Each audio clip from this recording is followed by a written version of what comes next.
Países Imperfectos, Estados Unidos.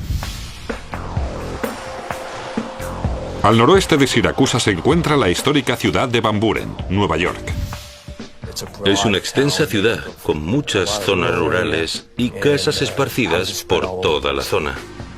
El municipio se remonta a cuando pagaban a los soldados en la Guerra de Independencia. Por eso lleva el nombre de Van Buren, en honor al presidente del mismo nombre. Es una ciudad dormitorio con una población de unos 12.000 habitantes.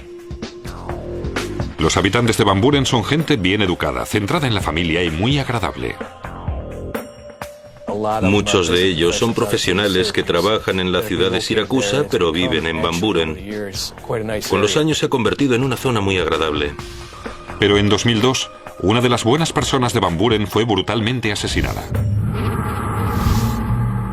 Para resolver el caso, los investigadores antes tendrían que descubrir una estafa millonaria, unas grabaciones secretas y un espeluznante complot para cometer asesinato.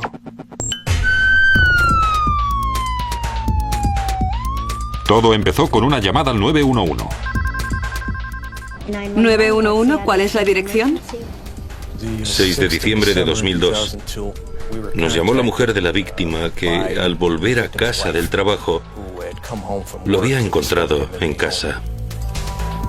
Daniel Herbert había sido encontrado muerto en el suelo. ¿Qué tenemos? Varón blanco. Parece que tiene un orificio de entrada justo debajo de la mejilla. Los agentes que respondieron a la llamada encontraron al señor Herbert tumbado, de espalda, con bata, con evidentes heridas en la cara y sangre en el suelo. Parecía que había habido alguna pelea previa. No encontramos ningún arma de fuego, ni ningún cuchillo que hubieran utilizado para cometer el asesinato. Una vez efectuado el registro de la casa, los investigadores se centraron en la víctima. Era evidente que Daniel Herbert había mantenido una pelea que su asesino estaba empeñado en ganar. El señor Herbert recibió múltiples puñaladas y varios golpes en la cabeza. Por lo menos le dispararon 2 veces. ¿Herida de bala? Eso parece. Y también le han apuñalado un montón de veces. Por la naturaleza de las heridas, sabíamos que no había sido una pelea rápida. Tuvo que cambiar de arma, buscar esas armas, coger otras cosas de la sala y luchar por su vida. Las escenas de crímenes violentos siempre son difíciles y creo que constituyen la base de la investigación. Miras a la víctima y te preguntas quién le haría algo así a esa persona. Los investigadores encontraron una prueba que podría ayudarles a responder a esa pregunta. No había señales de que hubieran forzado la entrada de la casa, por lo que pensamos en la posibilidad de que conociera a su asesino. Estábamos seguros de que no era una víctima elegida al azar. Alguien había ido específicamente a por él. Los investigadores creían que a Herbert lo había matado alguien a quien conocía. Tal vez incluso alguien cercano a él. Daniel Herbert, de 55 años, era un padre de familia muy trabajador. Era un hombre normal, por así decirlo. Veterano del ejército, divorciado y casado de nuevo. Tenía hijos de su primera unión y uno del actual matrimonio. Dirigía su negocio, Factor Management Incorporated, desde su casa. Factor Management era la empresa de Herbert dedicada a préstamos de alto riesgo. Sus clientes eran personas que necesitaban dinero para sus negocios, pero no podían obtenerlo de los bancos. Si un negocio necesita dinero y no consigue un préstamo, pueden vender sus facturas con el correspondiente descuento al deudor. Los clientes de Herbert acudían a él cuando estaban desesperados y no podían obtener préstamos de los bancos. Los investigadores se preguntaban si uno de los clientes de alto riesgo de Herbert se libró de su deuda matando a Daniel Herbert.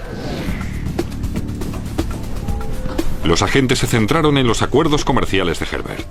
Cogieron todos los documentos del despacho de su casa. No sabían qué encontrarían ni qué podría ser importante. Se limitaron a coger lo que les parecía fuera de lo normal o importante para la investigación. Aquí hay un portafolio. Los agentes encontraron un portafolio lleno de papeles que demostraban que Herbert estaba trabajando en algo mucho más importante que los préstamos de alto riesgo. Cuando empezamos a revisar su portafolios, encontramos documentos que nos dirigieron en otra dirección. ¿Y esa dirección? África Occidental y un negocio de 25 millones de dólares. ¿Había encontrado la policía el móvil del asesinato? La policía estaba investigando el asesinato de Daniel Herbert. Herbert fue encontrado brutalmente apaleado y apuñalado y luego le habían disparado tras una violenta pelea. La noticia de su asesinato se extendió rápidamente por Van Buren, Nueva York. Estas cosas asustan a los habitantes de una pequeña comunidad porque no están acostumbrados a esta clase de violencia ni de crímenes. La policía trabajaba sin descanso para resolver este misterioso asesinato y tranquilizar a la comunidad normalmente pacífica. Tras registrar el despacho de Daniel Herbert, los inspectores creían que en el centro de esta investigación por asesinato se encontraba la conocida como estafa nigeriana. El fraude funcionaba de la siguiente manera. Alguien fingiendo ser un funcionario del gobierno nigeriano se puso en contacto con Daniel Herbert y le ofreció una parte de un cobro por valor de 25 millones de dólares. La trampa se encontraba en que Herbert y sus inversores tenían que adelantar una cantidad en efectivo para que el nigeriano pudiera pagar los costes y los impuestos que liberarían los 25 millones de dólares. Creo que cayó en la trampa. Creo que honradamente creyó que los nigerianos eran una fuente de dinero legítima para él y su negocio. Este de aquí. Sí, y además hay otro. Hoy en día, la gente vería ese email y se echaría a reír. Pero en 2002, la reacción era: a ver de qué se trata. Herbert no fue el único que cayó presa de la atracción de un dinero fácil. Cuando lo mataron, Daniel Herbert había reclutado a unos 15 inversores que invirtieron más de $1 millón. Al recordar el caso, bueno, yo no sé mucho de economía, pero no le hubiera dado dinero a ese tipo por algo tan poco claro. Pero los inversores siguieron invirtiendo dinero en ello, no sé por qué. Creo que sería por avaricia. Si imaginaban que podrían perder $5.000, pero con la posibilidad de ganar unos millones rápidamente, es evidente que era una gran inversión. Los inversores seguían aportando dinero a la estafa, pero nunca vieron nada de los 25 millones de dólares de los nigerianos. El dinero no se estaba empleando para liberar los supuestos 25 millones de dólares, pero parece que el señor Herbert creía lo contrario. Nosotros suponíamos que él creía que conseguiría ese dinero. Para mí es sorprendente la cantidad de dinero que la gente invertía en esta estafa nigeriana. Pensándolo bien, si es demasiado bueno para ser cierto, lo más probable es que no sea cierto. Pronto lo veremos. Con tanto dinero en juego, parece que esta inversión demasiado buena para ser cierta fue la causa de que mataran a Daniel Herbert.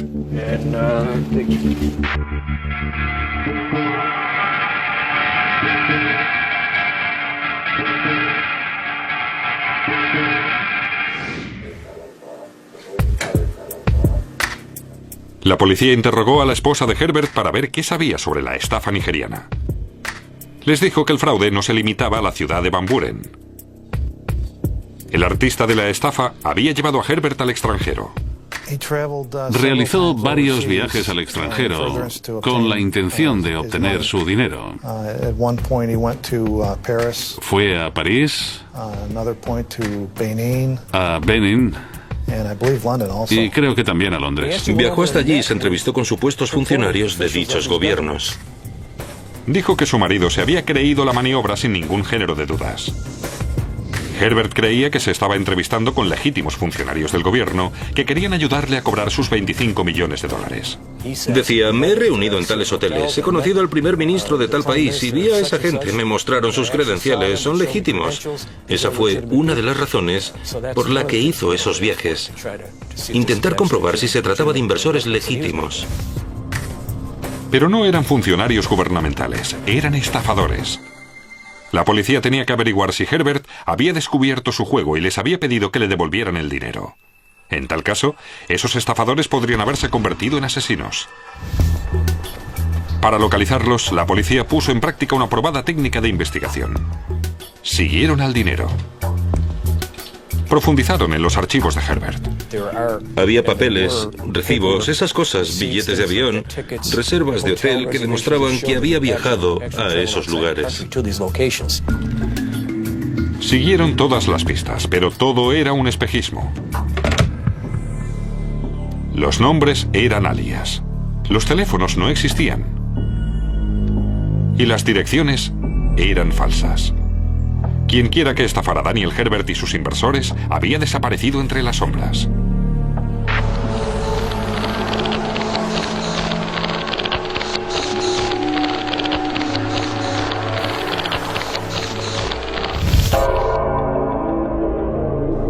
Si los investigadores querían detener a los asesinos de Herbert, tendrían que seguir otro camino.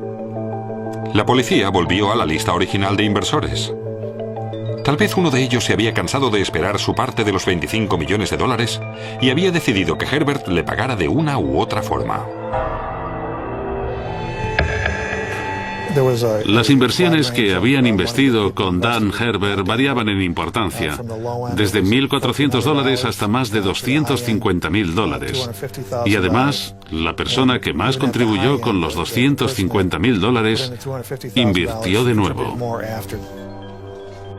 Esas personas invirtieron un buen dinero con Daniel Herbert con la esperanza de conseguir más. Y todos perdieron hasta el último centavo y más. Hubo quien perdió su casa, su negocio. Algún matrimonio terminó en divorcio debido al dinero que habían dado al señor Herbert con la esperanza de conseguir suculentas ganancias. Teníamos varios posibles sospechosos. Y un sospechoso destacaba de entre todos. Un sospechoso que le envió una carta amenazante a Herbert pocas semanas antes de que éste fuera encontrado asesinado. Ese sospechoso era el inversor Jim Buckley. ¿Perdió Buckley la paciencia con el plan de inversiones de Daniel Herbert y estalló?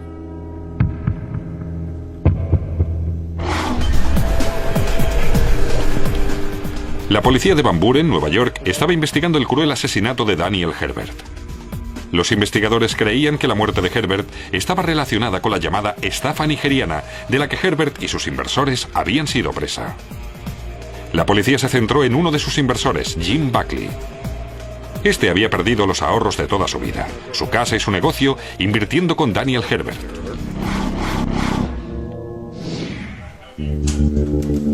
Los agentes llamaron a Buckley para interrogarle. Buckley admitió haber invertido dinero en la estafa nigeriana. Lo consideró una oportunidad de ganar dinero rápido. Iba a ser cosa de días y él recibiría $100.000 más de lo invertido. Hizo un pago inicial de $14.000, creo. Pero Herbert le dijo a Buckley en repetidas ocasiones que iban a ganar $25 millones y que necesitaban algo más de dinero en efectivo para llevarlo a cabo. Herbert le había dicho lo mismo que a muchos inversores. Necesito más dinero. Es urgente. Me encuentro en tal país. ¿Podrías enviarme $1.500? Necesito $1.000. ¿Podrías enviármelos? Cuando por fin se dio cuenta de que no iba a recibir ni un centavo, Buckley empezó a enviarle cartas amenazantes a Herbert. Pero insistió en que no había pasado de las cartas. Dijo que no tenía nada que ver con su muerte. De hecho, cuando Herbert fue asesinado, Buckley dijo encontrarse a 250 kilómetros, en Albany. Cuando los agentes lo comprobaron, vieron que Jim Buckley decía la verdad. Así que tuvimos que aceptar que no había forma de que estuviera en el lugar del crimen físicamente. Tuvieron que dejar en libertad a Jim Buckley. Pero los inspectores seguían creyendo que iban por buen camino, que un inversor descontento estaba tras el misterio. Volvieron a la larga lista de los inversores de Herbert y se hicieron una sencilla pregunta. ¿Qué inversor había perdido más? La lista la encabezaba Susan Kobach. De los documentos relacionados con las inversiones, evidentemente sacados de los archivos del señor Herbert, creíamos que Susan Kobach había invertido aproximadamente $1 millón o más que había entregado a Dan Herbert. Susan Kobach era una mujer muy atractiva, extrovertida, agradable y estaba interesada en dedicarse a los negocios. Kobach, una madre soltera de Nueva Jersey, iba a utilizar su parte de la estafa nigeriana para montar un negocio. Cuando profundizaron en los documentos, averiguaron que Kobach había reunido a su propio grupo de inversores. No tenía dinero. Era madre soltera. Tenía una hija adolescente. Y vivía en una casa modesta. Y ahora Kobach había perdido más de $1 millón que no eran suyos. Cada vez teníamos más claro que Susan Kobach era la persona a la que debíamos interrogar.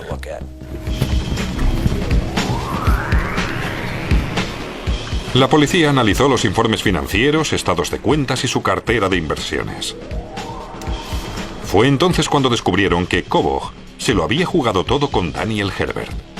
Parecía que Kobach había sacado un seguro de vida a nombre de Herbert para garantizar su inversión. Esa clase de pólizas de seguros de vida aseguran la vida de una persona, que es esencial para hacer un negocio. Sin esa persona, la aventura comercial no llegaría a buen puerto, por lo que se le da un valor monetario a su vida. El beneficiario de dicha póliza era Susan Kobach. Cuando se activó la póliza, creo que fue por $2,5 millones. La incrementó en una o dos ocasiones hasta más de $7 millones. Susan Kobach tenía $7,5 millones de razones para ver a Daniel Herbert muerto. ¿Pero podría probar la policía que era una asesina a sangre fría? Los agentes que investigaban el salvaje asesinato de Daniel Herbert se habían centrado en Susan Kobach. Los informes probaban que Kobach había invertido $1 millón con Herbert. Dinero que Herbert perdió en una estafa nigeriana. Cuando estudiaron a fondo dichos informes, encontraron una póliza de un seguro de vida por $7,5 millones a nombre de Daniel Herbert. La beneficiaria era Susan Kobach. Justo después de la muerte de Herbert, Susan Kobach preguntó varias veces cómo podía cobrar la póliza de seguros. La policía había encontrado un móvil del asesinato de $7,5 millones. Pero Herbert había muerto en el curso de una violenta pelea, y los inspectores sospechaban que si Kobach era la asesina, no lo había hecho sola. Daniel Herbert era un hombre grande, fornido, un hombre muy fuerte. Así que, a pesar de que Susan Kobach era la sospechosa, por la forma en que lo mataron, era inevitable preguntarse si lo había podido hacer ella sola. Para reunir todas las pruebas contra Susan Kobach, los inspectores comprobaron si la sospechosa se encontraba en la zona de Van Buren cuando se cometió el asesinato. Lo comprobaron en los hoteles locales. Le gustaba hospedarse en un determinado hotel, así que enviamos agentes a ese hotel para ver si podían verificar que Susan Kobach estaba aquí a la hora en que tuvo lugar el asesinato. Conseguimos encontrar un recibo que demostraba que Susan Kobach se había registrado en un hotel local de la zona la noche del 5 de diciembre, la noche antes del homicidio. Otra pieza del puzzle que encajaba. Kobach se encontraba en Van Buren cuando Daniel Herbert fue asesinado.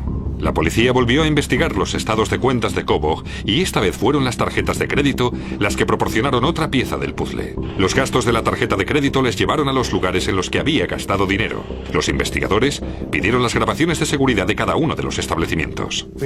Teníamos grabaciones de vídeo de bancos, tiendas y restaurantes. Y había que visionarlas todas. Los investigadores visionaron cientos de horas de grabaciones. No sabíamos cuántas personas estaban implicadas en el asesinato. Todo lo que sabíamos es que ella salía en esas grabaciones. Por fin, un agente con vista de lince vio algo. Vio a Kobach en un restaurante el día antes del asesinato. Y no estaba sola. Uno de nuestros agentes se sentó a visionar las cintas de vídeo y pudo localizar a Susan Kobach en un restaurante local, almorzando con dos hombres. Fue un golpe de suerte. Tras visionar grabaciones durante tanto tiempo y teniendo en cuenta la calidad de muchas de ellas, nos sorprendió que lo consiguiera. Los inspectores identificaron a uno de los hombres de la cinta como Jason Branning, un contratista de la ciudad de Kobach, en Nueva Jersey. La policía detuvo a Branning para interrogarle.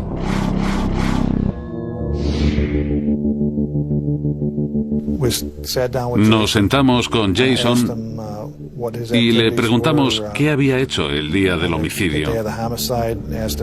Le preguntamos si mantenía alguna relación con Dan Herbert y Susan Kobach. Al principio lo negó, incluso haber estado en Nueva York. Pero los agentes siguieron presionando a Brannin. Le dijeron que sabían que Kobach no había actuado sola y que si quería llegar a un acuerdo para librarse de una larga estancia en la cárcel, era el momento de hablar. Y Brannin mordió el anzuelo. Jason empezó admitiendo su culpabilidad. Admitió venir a Nueva York con su tío, por orden de Susan Kobach, para reclamarle el dinero a Dan Herbert. Esa era la idea inicial. El tío de Brannin era John Graidia. Graidia estaba especializado en la construcción de tejados y había salido con Susan Kobach. Brannin le dijo a la policía que Graidia había acordado presionar a Herbert para recuperar el dinero de Kobach. Creo que John Graidia presumía de ser un tipo duro, cosa que no era.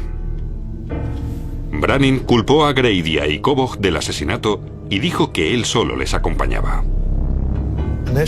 Al principio, nos dijo que su tío fue con Susan a la residencia y él esperó en la furgoneta y que oyó un par de disparos. Pero también dijo que al salir su tío no quiso hablar de ello. Nos dijo lo que había ocurrido y por supuesto todo coincidía con las piezas del puzzle que ya habíamos formado, así que estábamos seguros de tener a los culpables. La policía había encontrado a los asesinos de Daniel Herbert. Los investigadores localizaron y detuvieron a John Graidia. Y una vez detuvieron a Graidia, el supuesto tipo duro, él también intentó llegar a un acuerdo. John Graidia nos dijo que tenía algo que tal vez pudiera interesarnos. No sé qué decirte. Estoy totalmente implicada. ¿Qué quieres decir con implicada? Bueno, quiere decir que son como perros. No me dejan en paz. No me dejan en paz. Nos dijo que había grabado en secreto un par de reuniones que Susan Kobach y él habían mantenido después de haber asesinado al señor Herbert. Esto es algo que tú y yo tendremos que llevarnos a la tumba. Estoy de acuerdo contigo. Sí, además me siento mal por lo que hice. Es cierto, y te prometo que voy a cambiar mi vida. Yo no... Pienso en ello todos los días. Creo que yo iré directa al infierno porque no me siento mal. Era evidente que hablaban de lo que habían hecho aquí, en Nueva York. Que John Graidia nos diera esa grabación fue como si nos hubiera tocado el premio gordo. Constituía una prueba vital. La cinta era la última pieza del puzzle. Susan Kobach fue detenida. Los investigadores tenían todo lo que necesitaban para acusarla a ella, a John Graidia y a Jason Brannin de asesinato. Susan Kobach era una mujer manipuladora, fría y calculadora. No tengo la menor duda de que hubiera permitido que John Graidia y su sobrino pagaran por este crimen, desentendiéndose ella por completo del mismo. John Graidia era listo, como delincuente, y gracias a la grabación tenía una prueba que también la llevó a ella a la cárcel. Susan Kobach se declaró culpable de asesinato en segundo grado y su condena fue de 20 años a cadena perpetua en la cárcel. John Graidia fue acusado del mismo cargo y recibió la misma condena. Jason Brannin se declaró culpable de conspiración criminal y fue condenado a 8 años de cárcel.